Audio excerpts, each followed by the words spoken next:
नेहरू के समाजवाद से चरमराया भारतीय उद्योग। भारतीय उद्योगपति श्रमोन्मुख उद्योगों में दिलचस्पी नहीं ले रहे हैं, तो इसके बीज कहीं और नहीं, नेहरू के शासन की नीतियों में है। उनके कारण भारत इस मोर्चे पर चीन से प्रतिस्पर्धा नहीं कर पा रहा है। आजाद भारत का इतिहास बड़े तथा पूंजी पर आधारित उद्योगों के वर्चस्व और श्रम पर आधारित उद्योगों की घोर उपेक्षा का इतिहास है। हमारे देश में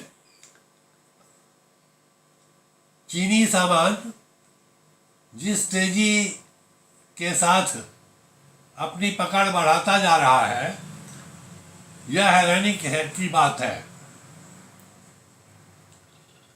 21 जून को अंतर्राष्ट्रीय योग दिवस पर सामूहिक योग में इस्तेमाल हुई चटाइयाँ चीनी ही थी। चीन का सामान बाजार में जितनी आसानी से उपलब्ध है, उतनी आसानी से भारतीय सामान भी उपलब्ध नहीं है। पिछली दिवाली पर अपने एक पड़ोसी के घर जाना हुआ। वे बहुत भक्ति भाव से और शास्त्रोक्त पद्धति से लक्ष्मी पूजन करते हैं, लेकिन उनके घर जाकर मैं हक्का बक्का रह गया। सारे धार्मिक विधि विधान के साथ पूजन करने वाले हमारे इन पड़ोसी महाशय के यहाँ जिन लक्ष्मी और गणेश की प्रतिमाओं का पूजन हो रहा था, वे चीन में बनी थी। उन्होंने पूजा स्थल के आसपास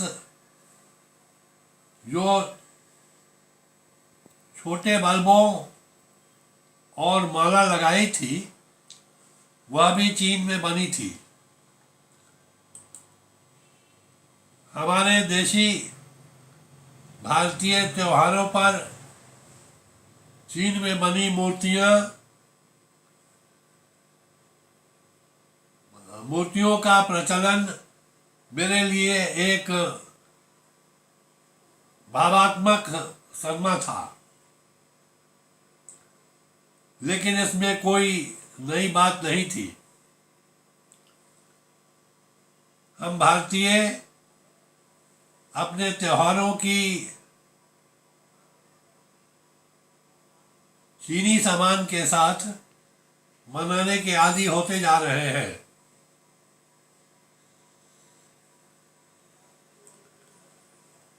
दीपावली पर हमें लक्ष्मी की मूर्ति, राखी के त्योहार पर चीन में बनी राखी या होली पर चीन में बनी पिचकारियों का प्रयोग करने से गुरेज नहीं होती। चीन हमारे देवताओं की प्रतिमाएं अपने तरीके से बनाने लगे हैं। हाल ही में रक्षा मंत्री मनोहर पर्रिकर ने कहा था,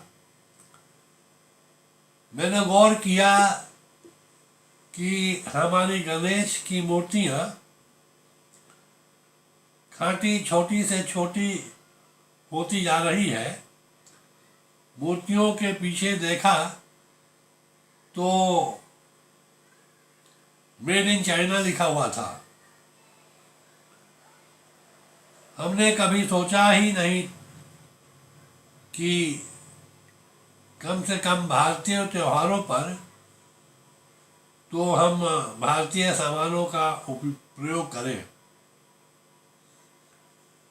लेकिन किसी को दोष देना निरर्थक है। सारे बाजार की तरह तरह तरह की चीनी सामान से पटे पड़े हैं और इस बात से इनकार नहीं किया जा सकता कि सस्ता होने के साथ साथ यह आकर्षक और नवीनतापूर्ण भी होता है। यह अलग बात है कि वह टिकाऊ नहीं होता, लेकिन हर तरह का उपभोक्ता सामान हाजिर है। बोलिए क्या क्या खरीदेंगे। यह एक तरह से हमारे प्रति बैर भाव रखते आ रहे चीन का भारत की अर्थव्यवस्था पर परोक्ष हमला है। भारतीय अर्थव्यवस्था को खोखला करने का एक चाल है। हम इस चाल में फंसते जा रहे हैं। चीन हमारे बाजारों पर कब्जा कर हमें हमारे घर में घुसकर चुनौती दे रहा है, लेकिन हम हैं कि शुतुरमुर्ग की तरह समस्या को नजरअंदाज करते चले जा रहे हैं। हम चीन के बाजार में घुसकर अपना सामान बेचने को महत्वाकांक्षा पालना तो दूर, अपने ही देश के बाजार में चीन के मुकाबले अपना सामान नहीं बेच पा रहे। यूं तो भारतीय बाजारों में सर्वव्यापी चीनी सामान के मुद्दे को यह कहकर टाला जा सकता है कि वैश्वीकरण का जमाना है। सभी देश एक दूसरे के घरेलू सामानों अपने बाजार में बेच रहे हैं, तो फिर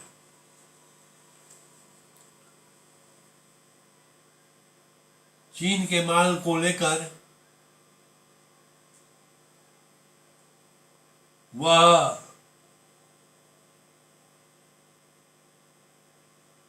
रोना किस लिए। आज सारी दुनिया एक बाजार है जिसमें जो माल उपभोक्ताओं को उनके पैसे का मूल्य देगा वह बिकेगा, वही बाजार पर छा जाएगा। आखिर चीनियों ने भारतीय माल को भारतीय बाजारों में बेचने पर कोई पाबंदी तो नहीं लगाई है,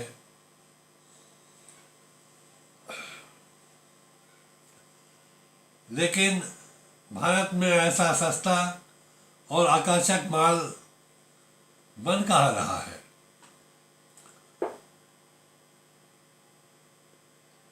जो चीन के माल से होड़ ले सके। अजीब बात है कि एक तरफ तो हमारे देश में करोड़ों बेरोजगार हैं, मगर हम उनकी क्षमताओं का उपयोग कर आम जरूरतों की पूर्ति तक का सामान भी नहीं बना पा रहे हैं, जबकि इसमें कोई जोखिम भी नहीं है, क्योंकि बाजार तो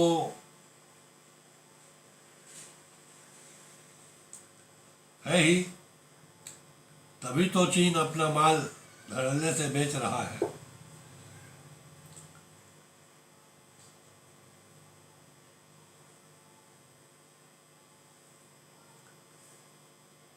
हम पर बस टुकुर टुकुर ताक रहे हैं। कुछ जानकार लोगों का कहना है कि चीनी माल के बढ़ते चलन ने भारतीय अर्थव्यवस्था को काफी नुकसान पहुंचाया है। चीन की आक्रामक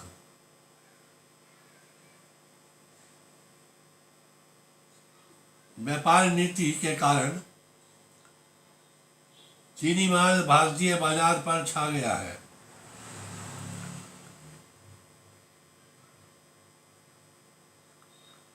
होना यह चाहिए था कि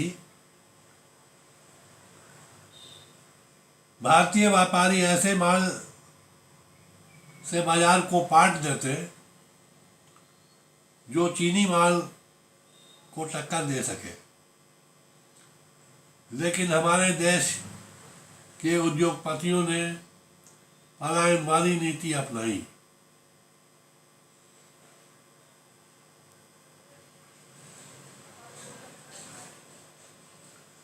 नतीजतन हमारी लघु और मध्यम श्रेणी के उद्योग बंद हो गए।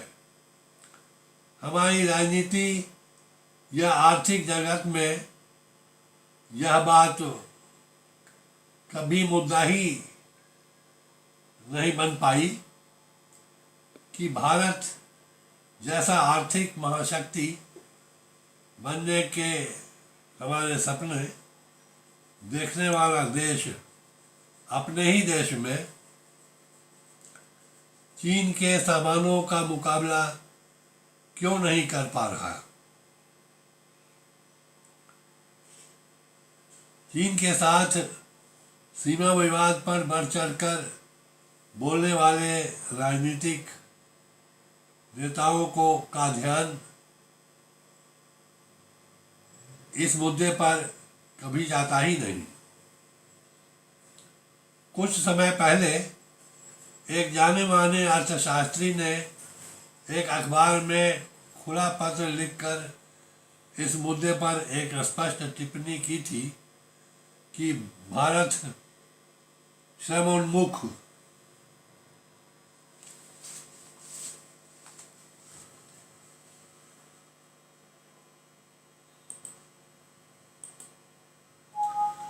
विनिर्माण के क्षेत्र में मार खा रहा है।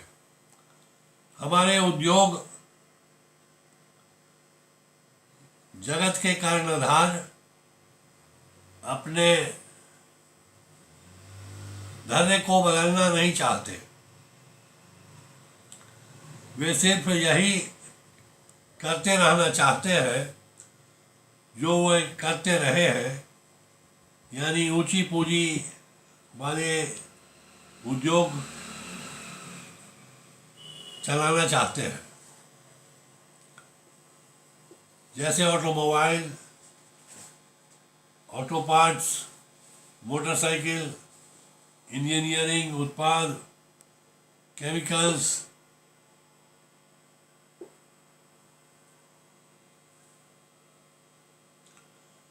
या कुशल श्रवणमुख सामान जैसे कि सॉफ्टवेयर, टेलीकम्युनिकेशन, फार्मास्यूटिकल आदि।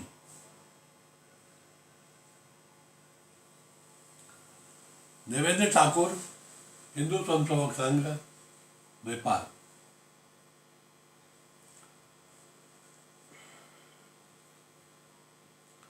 केंद्रीय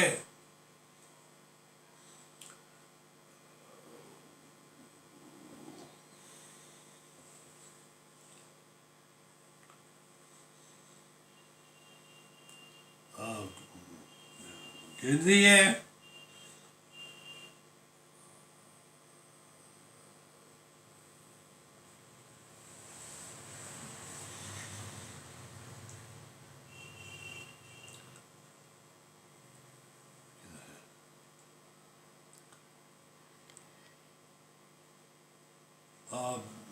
अध्यक्ष विश्व समाधि केंद्र नेपाल, हिंदू संघ नेपाल।